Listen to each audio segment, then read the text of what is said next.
Good evening, everybody, and welcome back to another video. My name is Tom from 6 Foot Networks, and you are joining me on my front porch again with a rainstorm. This time it's not as bad as it was last night. There is some lightning, some thunder, so you'll hear some of that, but it's super zen. And I thought I'd come out here and just sit in my chair on my porch, and I'm actually facing my house, so my house is behind you. And you guys are looking at the street because my porch light kind of gives me a nice, my beauty glow. So anyway, before I lose all of my viewers and subscribers, I wanted to quickly record this video because as I was going through some of the comments today, which, by the way, you guys are great. I got to tell you that I really appreciate, all the words of kindness that you guys have sent my way. My wife really appreciated them. I shared them with her as well, and it was really nice to just see people from all over the country and potentially the world, giving us positive thoughts on everything, whether it comes to the move across the country or the Bolt EV, situation, or just everything. I really feel the need to thank you guys. So thank you from the bottom of my heart. I really appreciate it. So one of the comments that came across was, hey, why don't you do a video real quick on the MSRP drop that GM put into play. I believe it was late May, early June that the MSRP dropped. From what I recall, and I was very, very busy at that time, packing up my office and house and everything else, essentially my entire life. But I do remember reading about the EVs being dropped in MSRP between 10 and 18%. Don't quote me on that. I'm giving you guys, just my thoughts on this, a month and a half or so later than when it happened, so forgive me for that. But in all honesty, I think GM at the time was saying, I think I read a statement from Mary Barra's office that stated that the whole idea behind GM's driving force for the EVs was affordability. So they wanted to prove to the EV world, essentially, that, EVs did not have to cost, $100,000 for them to be, functional, stylish in some ways, and otherwise just an appealing vehicle from A to Z. Now, if you're asking me, I miss my Bolt EV. Let me just put it like that. I've now been without it for about a month. Actually, I think I'm a day or two short of a month today. But nevertheless, it's heartbreaking to think. I find myself every once in a while when I have a moment of downtime, I'm thinking about, some of the places I went with it, or some of the clients that we serviced, or even the people that wanted to see what it was like to be in an EV, and I would do a full throttle takeoff in with what my son coined was the fun button. So for those who don't know what the fun button is, it is the sport mode button on the Bolt EV. And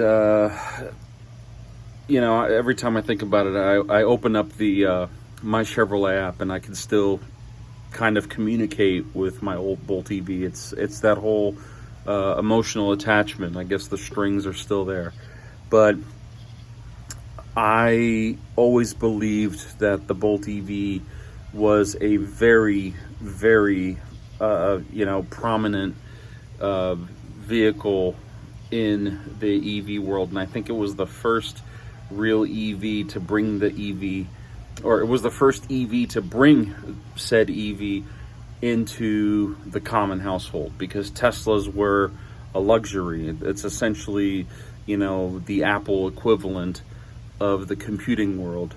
If you're a Mac owner, you got status. Well, if you're a Tesla owner, you got status when it comes to the EV world. But I must say that I felt like I've always had status, being that I was in an EV and I was making the world just a little bit better for my kid and his kids to come.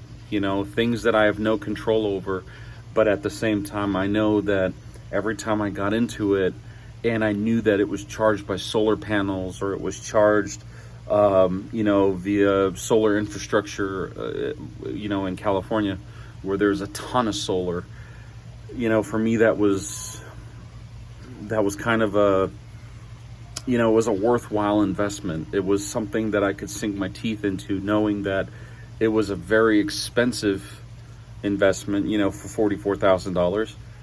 But I also did get the top of the line one. I got the one with all the bells and whistles and all the packages and all the options, and I got the all-weather floor mats.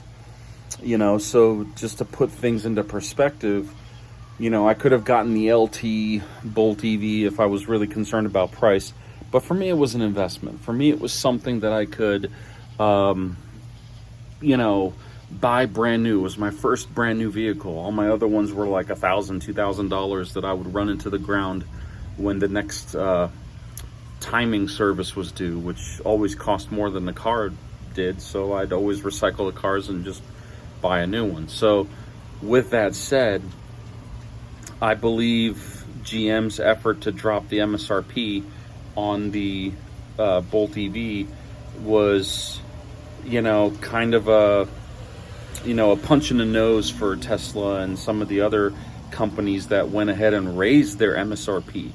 Because it's one thing to keep an MSRP high, it's another thing to raise a high MSRP to that much higher just because you can, because your demand is high or whatever it is. Tesla's demand for cars is off the charts. They had to stop taking orders. I don't know if that's still the case or not, so correct me if I'm wrong. But I heard from a friend of a friend of a friend of a friend that Tesla stopped their ordering system altogether because they had months and months and months of orders to catch up to, and they just either couldn't do it or they couldn't meet whatever expectations were set.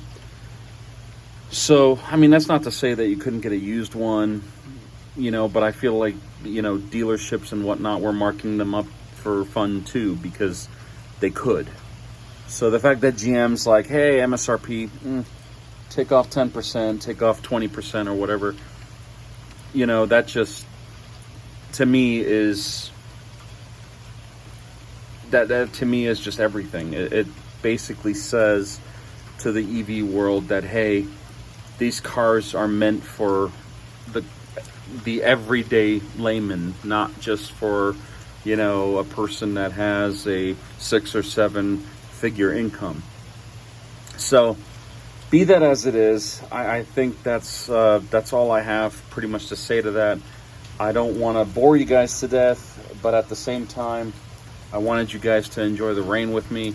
And it's now coming down significantly harder than it was even 10 seconds ago. In fact, I am getting pretty soaked here, so I'm going to slide out from this chair and I'm going to stand over here closer to my door where there's more roof over my head. So if you guys have any questions, comments, concerns, well, you guys already know where my comment box is. Sorry, I was fixing my cactus. That is the one cactus that survived from California, and I hate to say it, guys, it's plastic, and it's here. But anyway, I hope you guys have a great evening, and if you are anywhere near this, then I hope you can enjoy it just as much as I am. So, as always, go down below, leave me your thoughts. In the meantime, I really appreciate all your words of kindness and support for me and my family. And until next time, guys, thank you for watching. Have a good evening.